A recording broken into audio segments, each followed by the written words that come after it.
imam silent. Nauzubillah. Tapi masih syukur masih mau tahajud. Nah, jadi ini kita isi saja. Pelatihan 3 bulan bagus, tapi isinya harus diisi dengan pesan-pesan Islami. Suaminya pandai baca Quran, suaminya mesti sholat, ngerti masalah hukum tolak rujuk li'an khulu, ngerti masalah pembagian harta warisan. Ini banyak sekarang anak-anak kita yang perempuan ditipu, dibodohi sama suami yang nggak ngerti agama ini. Istriku, sejak kamu jadi suami, sejak kamu punya suami aku, maka segala surat tanahmu, surat mobilmu, semuanya milik aku. Karena sorgamu di bawah tapak kakiku. Ini pembodohan luar biasa. Oleh sebab itu 3 bulan pelatihan ini harus diisi dengan nilai-nilai kebangsaan, nilai-nilai keagamaan. Maka ini bagus sekali. Assalamualaikum Ustaz. Waalaikumsalam. Semoga antum selalu dalam lindungan Allah. Ya, 2150 santri mendoakan saya. Menembus pintu-pintu langit. 2150 santri mendoakan. Dari yang kecil-kecil tadi. Yang kecil-kecil malah manggil Ustaz. Ya kan? Anak-anak yang tak berdosa itu. Afwan Ustaz mau nanya, gimana hukumnya akhwat sholat pakai baju gamis, sedangkan familiarnya suka pakai mukena. Mukena itu cuma ada di Indonesia. Di Mesir nggak ada mukena. Antum capek nyari mukena di Maroko, nggak akan ketemu. Jadi pakaian dalam Islam itu tidak diatur oleh fashion, style, tapi yang diatur adalah sifatnya. Sifat pakaiannya longgar, menutup aurat, maka dia sudah boleh dipakai untuk sholat. Tidak dilihat kainnya. Walaupun kainnya terbuat dari jeans. Kain jeans. Tapi longgar. Kainnya jeans tapi longgar, lebar. Karena tidak diatur kainnya terbuat dari apa. Oh nggak boleh pakai jeans Pak Ustaz. Sholat pakai jeans nggak batal. Mana dalilnya? Ini minal jinnati wan nas. Nggak benar. Nah, jadi jin yang nggak boleh itu kan jin sempit. Jin sempit yang sampai darahnya pun nggak mengalir. Dipakai jam 8, jam 9 pucat. Tertahan darah. Sampai menjerit itu paha. Tolong, tolong. Itu yang nggak boleh. Coba lihat pakaian perempuan Jepang kimono. Kalau ada orang Jepang masuk Islam mu'alaf, sholat dia pakai kimono. Tertutup semuanya, longgar, sah sholatnya. Begitu juga dengan waktu saya dulu ceramah tinggal di hotel, waktu di Taiwan. Sebenarnya saya mau ngasih tahu saya ceramah di Taiwan. Jadi saya lihat di dinding hotel itu ada gambar perempuan Cina, saudara kita Tionghoa, tapi yang zaman-zaman dulu ternyata bajunya panjang. Nonton nggak sinetron siluman ular? Itu bajunya panjang. Lama saya perhatikan, tinggal pakai jilbab aja dia. Panjang, longgar, tertutup aurat. Tinggal pakai jilbab aja, sah untuk sholat. Ya, jadi agama Islam. Ya ayuhan nabi, wahai Muhammad SAW, qul li azwajika, katakan kepada istrimu, wa banatika, anak perempuanmu, wa nisa'il mu'minin, perempuan yang beriman. Bagaimana? Yudnina alaihinna min jalabibihinna. Panjangkanlah kain. Karena dulu mereka orang jahiliyah pakai kain, kepalanya ditutup, lehernya kelihatan. Pakai ke bawah tapi betisnya kelihatan. Turun ayat, turunkan leher tutup dan betis tutup sampai bawah. Maka sholat dia dengan demikian, sholatnya sah. Nah ini tentang masalah menutup aurat.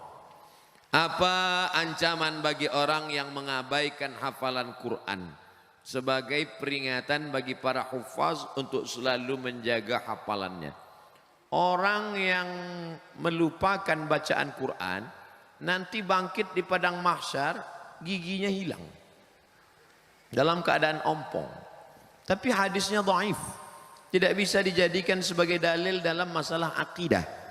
Tapi hadis yang kuat tentang menyia-nyiakan hafalan Quran adalah termasuk bagian dari menyia-nyiakan agama Allah.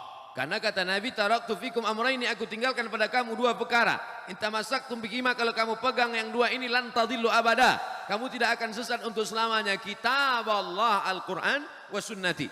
Maka siapa yang menghafal Al-Quran berarti dia sudah menegakkan agama Allah. Dan siapa yang melupakan berarti dia sudah merobohkan agama Allah. Oleh sebab itu, jangan gara-gara ini malah jadi takut menghafal Quran.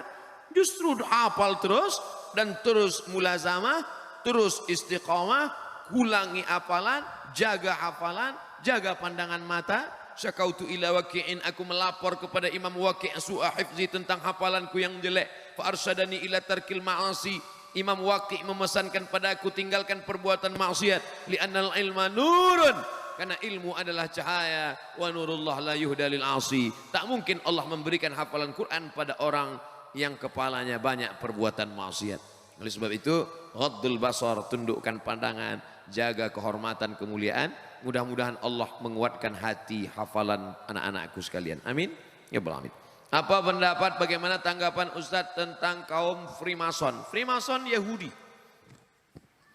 Tidak membawa agama, tapi yang dibawanya adalah pemikiran, pluralisme, semua agama benar, semuanya selamat. Jangan tanya akidahnya, yang penting orangnya baik, yang penting orangnya sopan.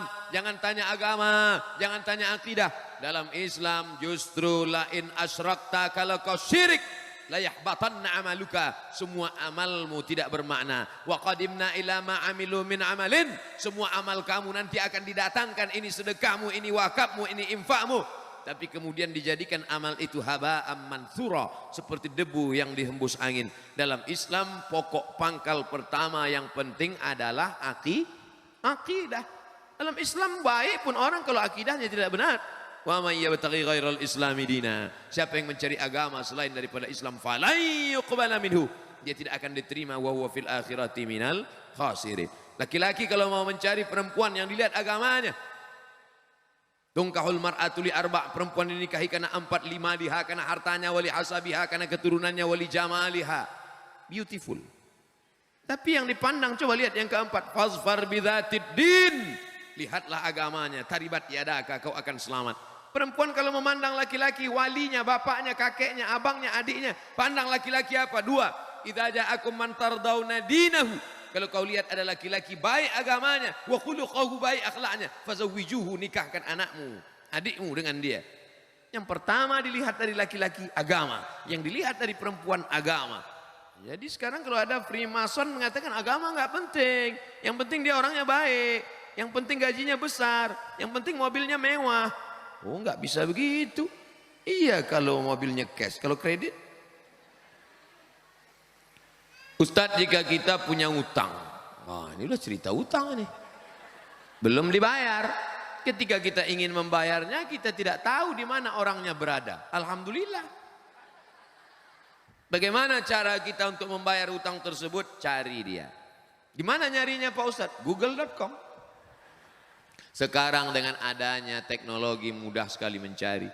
Saya berapa kali cari teman SD, teman sekolah, teman pesantren, saya cari di FB ketemu. Efek positifnya bisa silaturahim, tapi ada juga efek negatifnya. Banyak yang CLBK, cucian lama belum kering. Tadi saya buat undangan reuni. Ustaz Somad tolong umumkan acara reuni anak SMEA. Hai saudara-saudara alumni SMEA sekolah Anu, jangan lupa hadiri reuni pada tanggal sekian. Reuni tetap sambung silaturahim, awas jangan CLBK, waspadalah. Nah, oleh sebab itu reuni-reuni bagus, ya kan? Iya kata anak Ustaz. Nah, cari dia. Kalau sudah dicari enggak juga ketemu ahli warisnya, ternyata dia sudah meninggal, anaknya ada, bayar ke anaknya. Anaknya juga enggak ada lagi Pak Ustaz.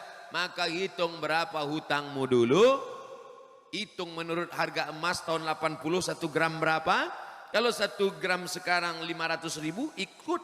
Dulu kamu utangnya berapa? Kalau dihitung emas 2 gram Pak Ustadz, waktu itu berapa? 25.000. Sekarang 2 gram emas sudah 1 juta. Jangan bayar 25.000. Karena 25.000 sekarang dengan dulu inflasi. Harga tidak stabil, yang stabil itu emas. 2 gram dulu, berarti 1 juta sekarang. Bayarkan. Kemana bayarnya? Lembaga yang dinikmati orang banyak. Di mana itu Pak Ustadz? Yang paling berkah para penghafal Quran, serahkan ke Darul Quran Mulia untuk pembangunan masjid. Kalau Darul Quran mau nerima, bisa jadi Darul Quran Mulia nggak mau nerima. Pak, saya mau membayar hutang. Sudah kamu cari? Sudah. Hutang apa ini? Dulu Pak, Utang apa? Saya malu mau cerita.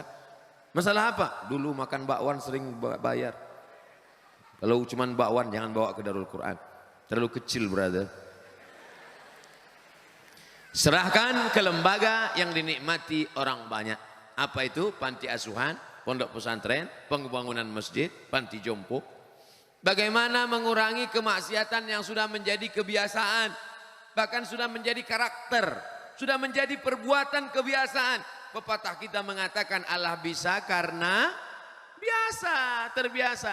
Kalau terbiasa bangun jam 3, setelah itu sholat tahajud, habis itu sholat witir, habis itu ngapal, habis itu ngulangi hafalan, habis itu tahsin, habis itu, maka dia akan terbiasa. Begitu juga sebaliknya, kalau sudah terbiasa buat dosa, maka perbuatan yang pertama mesti dilakukan adalah taubatan nasuha. Ya ayyuhalladzina amanu, hai orang beriman, tubu ilallah taubatan nasuha. Setelah itu berjamaah buat komunitas. Komunitas ekstatu, mantan petatu.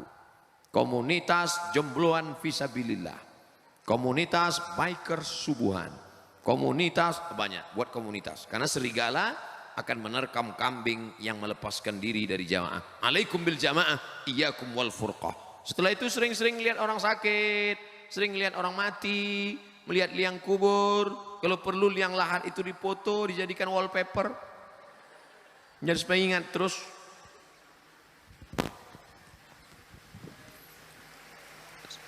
Menyikapi konflik Suriah. Ketika kita berdoa, kita harus berdoa seperti apa? Soalnya perang melibatkan pihak yang sangat banyak, kita tidak jelas. Allahumma ansuril Islam wal muslimin. Tolonglah saudara kami orang Islam muslimin. Waqdulil kafarata wal musyrikin. Hinakan orang kafir dan orang musyrik. Allah mansur ikhwanana al-mujahidin al-mustad'afina fi Palestin wa fi Suriah wa fi Rohingya wa fi Uyghur. Nah, doanya begitu. Minta tolong hamba-hamba Allah yang teraniaya.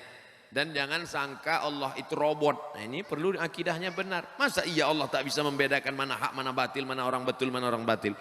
Jadi jangan sangka, salah nanti salah alamat doa saya Pak Ustaz. Enggak, minta sama Allah menolong mustad'afin yang teraniaya. Allah menolong orang yang lemah, Allah menolong orang yang terzalimi. Sudah muncul Imam Mahdi. Apa betul Pak Ustaz?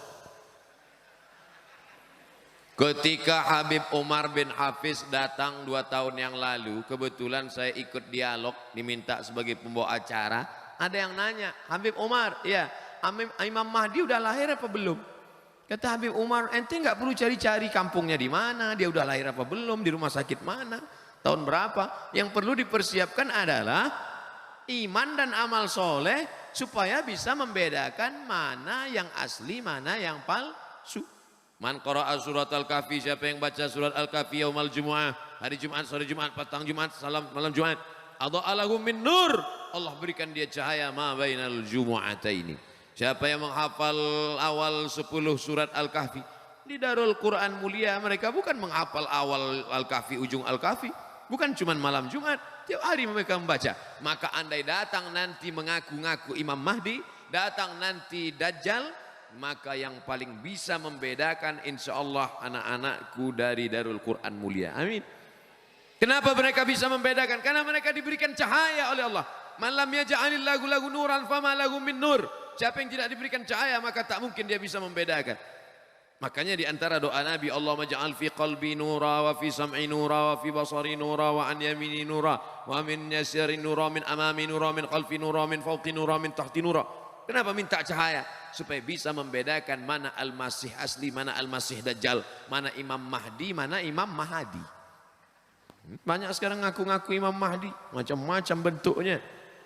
Minta baiat, baca tuh di koran. Coba cari nanti di internet, ngaku Imam Mahdi. Banyak sekali. Baik di Imam Mahdi internasional maupun Imam Mahdi lokal. Iya, ada itu. Tawaf dia di Makkah minta baiat. Minta baiat di samping Ka'bah, ditangkap sama polisi Masjidil Haram.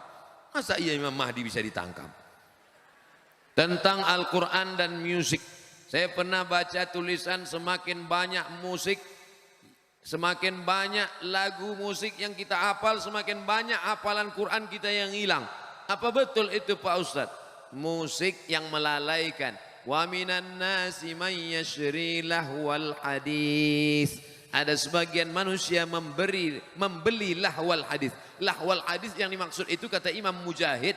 Mujahid itu murid dari Imam Abdullah bin Abbas. Abdullah bin Abbas adalah murid Nabi Muhammad SAW yang banyak riwayatnya dalam tafsir Imam Abu Ja'far Ibnu Jarir At-Tabari.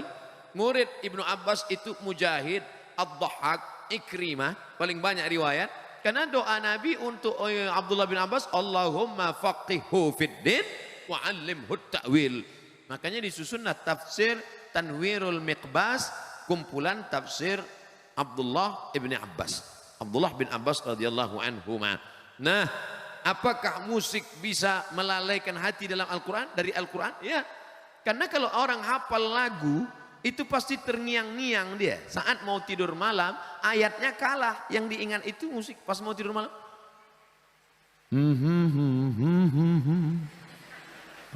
Dia terngiang-ngiang. Sampai nanti pas mau sakratul maut pun bisa. Oleh sebab itu maka, tapi kalau lagunya lagu religi, lagu solawat, lagu yang mendekatkan kepada ingat mati, yang searah sejalan dengan Al-Quran.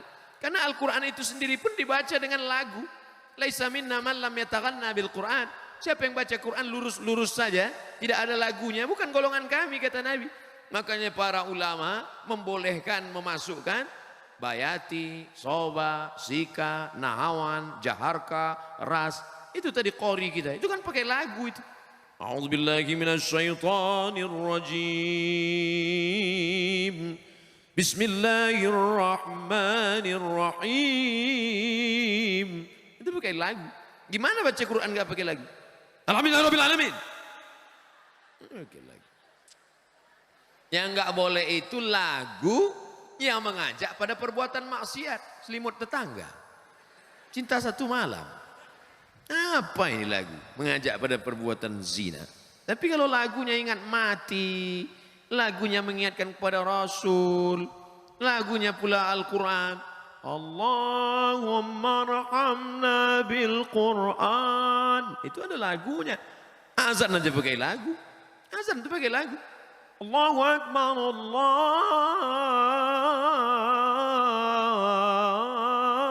Akbar. Pakai lagu. Gimana azan nggak pakai lagu? Allahu Akbar, Allahu Akbar. Itu bukan azan, ngamuk.